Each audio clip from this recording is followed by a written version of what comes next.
sobre todo turismo para Canarias. De hecho, este comentario lo tenía precisamente con mi acompañante en esta sesión, Alfonso Martín, presidente ejecutivo de la CEO en Canarias. Muchísimas gracias por estar con nosotros. Un placer, hombre, un placer. Bueno, Alfonso, creo que precisamente me podría dar estos matices que habría que dar un poco a la visión de la ministra respecto al futuro de Canarias y sobre todo respecto a la recuperación de la economía y el turismo que estamos viendo.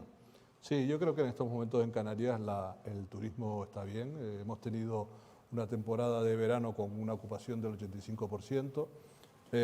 Aunque hemos podido recuperar algo de los precios, algunas partidas estaban topadas, vamos a decirlo así, como estaba de moda decir que es por los contratos que se firman un año antes, que no se ha conseguido en todos poderlos actualizar por los problemas inflacionarios que hubieron, por lo cual la recuperación económica del sector no fue todo lo maravillosa que fuera, pero es cierto que la situación estuvo muy bien y como tiene un efecto arrastre importante también con el sector de la restauración, con el sector del comercio, pues el efecto arrastre ha sido muy positivo y como bien decía el presidente del Español antes, pues hemos bajado de la barrera de los 200.000 parados en Canarias y esperemos ahora cómo vamos a ver, cómo capeamos, cómo afrontamos una situación que viene mal, pero que aparece que también que en Canarias pues puede ser un poquito más llevadero. Hablamos concretamente de la crisis de Ucrania y el problema que está generando de inflación precisamente en algunos de los mercados emisores de turismo principales para Canarias. Hablamos de Reino Unido, hablamos de Alemania. ¿Qué futuro económico ve usted para el archipiélago? Bueno, nosotros el futuro es ilusionante, o sea, no se puede trabajar, no se puede articular un tejido empresarial o una cohesión social sin que tengas un proyecto positivo, ¿no? Lo que pasa es que es complicado, ¿no? Antes hablábamos oí algunas cosas sobre ser agorero, ¿no? Pero todo buen barco de vela lleva su vigía y te avisa un poco de lo que va a venir, aunque ahora estés en calma y vayas navegando sin problemas, ¿no? La situación económica no nos podemos abstraer a ella, ¿no? Nosotros teníamos un PIB en el tema de Canarios de unos 45.000 millones de euros en el año 2007, con la crisis económica, y ahora tenemos 45.000 millones, pero ¿dónde está la inflación? O sea, es que no es lo mismo el dinero de hace 15 años que el de hoy, ¿no? Y entre otras cosas, como he hablado ahora con un amigo sobre esta situación, no solamente ha pasado esto, sino que es que no hemos tenido en cuenta los efectos de la inflación sobre la recuperación, pero tampoco en la parte fiscal el Estado ha estado un poco ágil, ¿no? A la hora de bajar más o menos ese 10% en recaudación que podría bajar si deflactara, ¿no? Los tipos del IRPF. ¿Usted Y está sobre entonces todo, en esa conversación, en ese debate que hay por deflectar los tipos de IRPF? sí, yo creo que hay que hacer una combinación de recuperar dentro de la renta disponible, tanto de las empresas como de las familias, que no solamente se puede solucionar el problema aumentando los ingresos, sino que también hay que controlar los gastos y hay que bajar los impuestos, que creo que es una de las grandes asignaturas que este gobierno tiene que emprender más pronto que tarde, pero que se está retrasando a lo mejor un poquito más de lo debido. Vamos entonces a una de las tareas que tiene pendientes precisamente el gobierno, que lo he dicho por activa y por pasiva. De hecho, esta misma semana entrevistábamos en El Español Invertia al secretario de Estado de Economía y nos lo confirmaba y reconfirmaba. El próximo año el salario mínimo interprofesional subirá al 60% de la media de los salarios españoles. ¿Esto qué significa desde su perspectiva? Pues claro, es verdad que las subidas del SMI siempre son más problemáticas para los tejidos productivos de comunidades autónomas como Canarias, Andalucía, Extremadura. Sí, pero además en el tema de Canarias, primero porque tenemos un nivel salarial bastante bajo, porque la actividad a la que tenemos no es de alto valor añadido en todos sus sectores. Entonces, los salarios que se pagan en Canarias no son los mismos que se pueden pagar en Navarra, por ejemplo, cuya mayoría de PIB está con cargo, digamos, del crecimiento a las nuevas tecnologías y a la industria, y a nosotros nos cuesta algo más pagar esos salarios porque nuestros ingresos son mucho menores. Nuestra intensidad también en la contratación de mano de obra es muy grande, entonces tenemos que cumplir con los pagos salariales y eso nos coarta un poco, ¿no?, en los temas. Si en Canarias le vemos que no solamente tenemos este nivel salarial, digamos, bajo, porque nuestra renta per cápita es de las más pequeñas de España y de Europa, sino que además lo agravamos con que gran parte de los sectores que también están afectados de manera importante son la agricultura, o son el comercio, o son la restauración, pues resulta que pues, prácticamente el 85-90% de la actividad económica de Canarias se verá afectada por esa subida del salario mínimo. Y el problema del salario mínimo no es que puedas pagarle a una persona 1.000, 1.060 o 1.100 euros. El problema es que es el tope mínimo de salario que tenemos que pagar en las empresas. Entonces no puedes estarle pagando a un peón 1.000 euros mensuales y al siguiente nivel estarle pagando 1.100 o 1.200. Tienes que subirlo. Entonces eso genera una escalada de subida de precios que al fin y a la postre lo que va a generar también en estos momentos, que además no nos conviene a nadie, es una subida de precios y una subida de inflación. O sea, ¿usted cree que esto, al menos a nivel autonómico, puede generar esa famosa efectos de segunda ronda en la inflación, ¿no? Bueno, los efectos de segunda ronda ya están aquí, ¿no? O sea, a mí esta semana me lo negó el secretario de Estado. Sí, pero el secretario de Estado tiene que negar una serie de cosas que tiene a lo mejor en su estadística, pero no la evidencia. Hay una empresa como Ford que se ha negado a invertir pese a una fuerte subvención por parte de los fondos Next Generation en el vehículo eléctrico en Valencia, porque no ve perspectivas de recuperación a corto plazo, incluso poniendo ellos los 2/3 de fondos necesarios para esa inversión, y eso está generando una situación en cascada, ¿no? No hay posibilidad de invertir los fondos Next Generation en los plazos que quieren hacerse, y sobre todo porque es que la burocracia en cualquier proyecto de inversión que tenga que ver con una fábrica, con una nueva inversión, con una nave, pues prácticamente el plazo para darte las autorizaciones de apertura son mayores que los que te da la subvención para ejecutarla. Ahora, precisamente, dejando a un lado el tema de la burocracia y volviendo a la cuestión de los salarios, hay una especie de batalla salarial entre sindicatos y patronal. No ha habido acuerdo nacional para la subida de salarios por convenio y claro, los sindicatos insisten en que las subidas tienen que ser con cláusulas referidas y ligadas a la inflación. ¿Cuál es la perspectiva del archipiélago de esta batalla? Bueno, primero que hay dos mensajes ayer de UGT, ya desmarcándose de esa política tan taxativa, ¿no? Primero, por un lado, ya diría que entre sus opciones para hacer una huelga general no estaría la subida salarial, y la segunda es que ha hecho una propuesta de empezar a hablar para llegar a un acuerdo por debajo del incremento del IPC. Independientemente de que sea conveniente o no, yo creo que todavía nosotros tenemos que mantener una postura clara.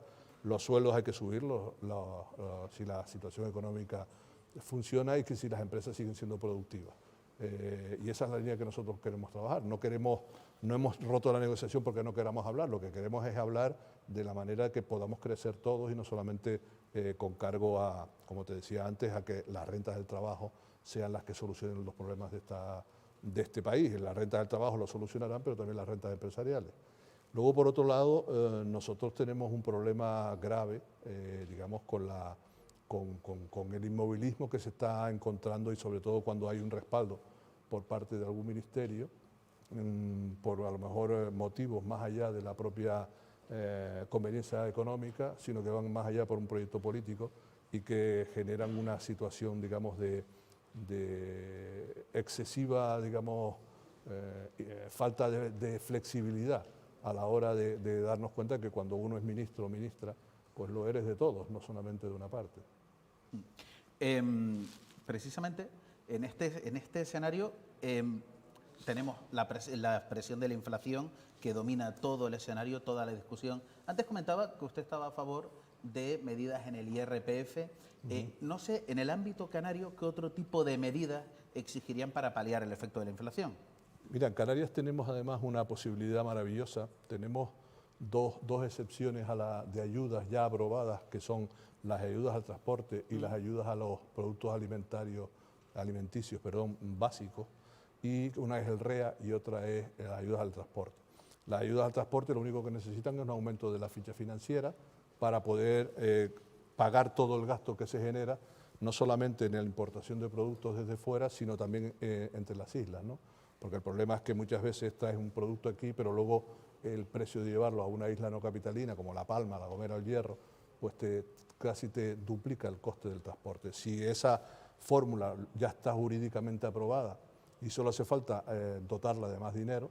Lo que tiene que intentar es negociar el gobierno, y así se lo hemos hecho saber al gobierno autónomo, con el Ministerio, un aumento de esa partida para compensar esos gastos. Ahí podríamos incluso meter algún producto más de los que ahora mismo, porque hay una lista definida, y podríamos meter algunos productos como es los artículos como gasolina, fuel, etcétera, que también hay algo que nos llama la atención, que ya no hay producción de petróleo en Canarias porque Cepsa ha cerrado su planta de refino, pero sin embargo el gobierno sigue cobrando la importación del producto de la IEM, por lo cual lo único que está haciendo es no protegiendo una industria local, sino por un efecto recaudatorio.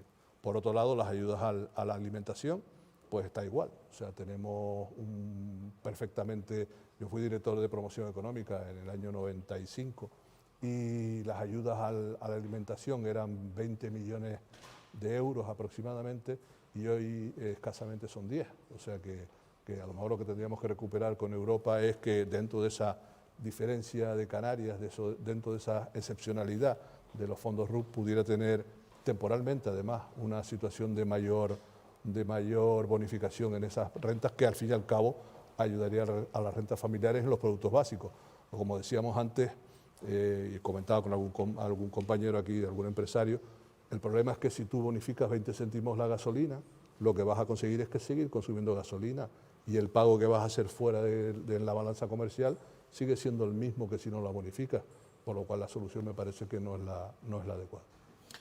Aparte, tenemos un escenario en el cual Canarias tiene que batallar por nuevas inversiones. Sí. ¿Usted cree que el escenario fiscal con el que cuenta Canarias, que es muy diferente al del resto del Estado, le da una posibilidad mayor, le da un mayor atractivo de cara a determinadas empresas o multinacionales? Hombre, date cuenta que nosotros tenemos un régimen económico fiscal que tiene dos patas importantes, la económica y la fiscal. En económica ya tiene reconocida un máximo de intensidad de ayuda. Por ejemplo, antes hablaba el presidente del Español, don Pedro J. Ramírez, de la importancia de invertir en el sector audiovisual. Pues aquí las ayudas son mayores que en el resto de la península. Y por otro lado, lo que tenemos que articular es cómo los incentivos fiscales, que ahora mismo puedes tener algún problema a la hora de aplicarlos por la interpretación de la agencia tributaria, podemos darle la mayor garantía jurídica posible y la mayor garantía fiscal para que esas inversiones cuando lleguen aquí no solamente se encuentren con que las bonificaciones que reciben son importantes en materia económica, sino que luego su fiscalidad, porque los primeros años entendemos que con cualquier proyecto los beneficios no son los del final, digamos, cuando ya el proyecto está maduro, pero en ese momento, para llegar ahí, necesitas ya tener claro que tienes una zona especial canaria donde puedes pagar un 4% o donde puedes acogerte una reserva para inversiones para que la base imponible se te reduzca un 90%.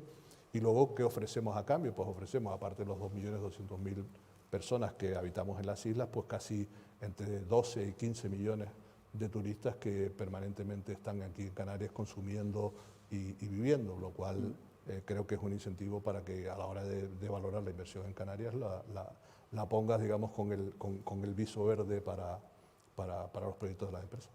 Más allá de lo que nos está comentando, me imagino que habrá visto el programa. Mañana tenemos aquí al viceconsejero de Hacienda y al presidente de la Zona Especial Canaria. Sí. No sé si él tiene alguna reclamación en particular que quiera que yo apunte y le traslade mañana. Bueno, una te la di hace un momentito, que era la desaparición de la IEM para los productos petrolíferos, que ya no se producen aquí, si no se producen no hace falta que se mantenga. Y la otra es las dos partidas que estábamos hablando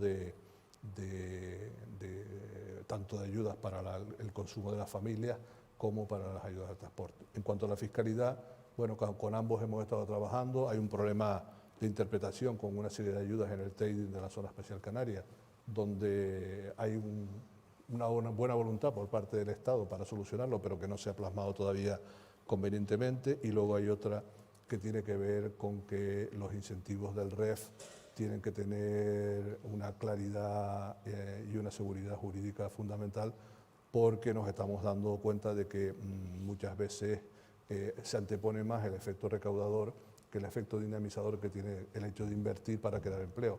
Y bien decía antes el presidente del Español, ¿no?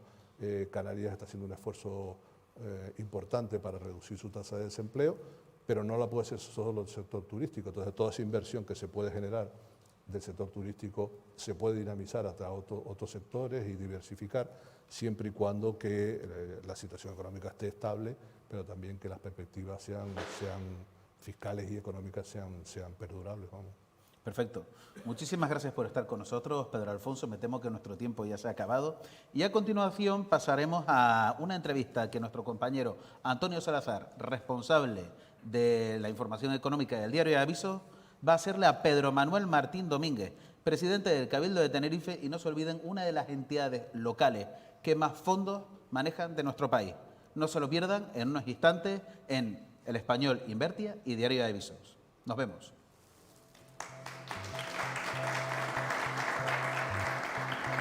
¿Cómo?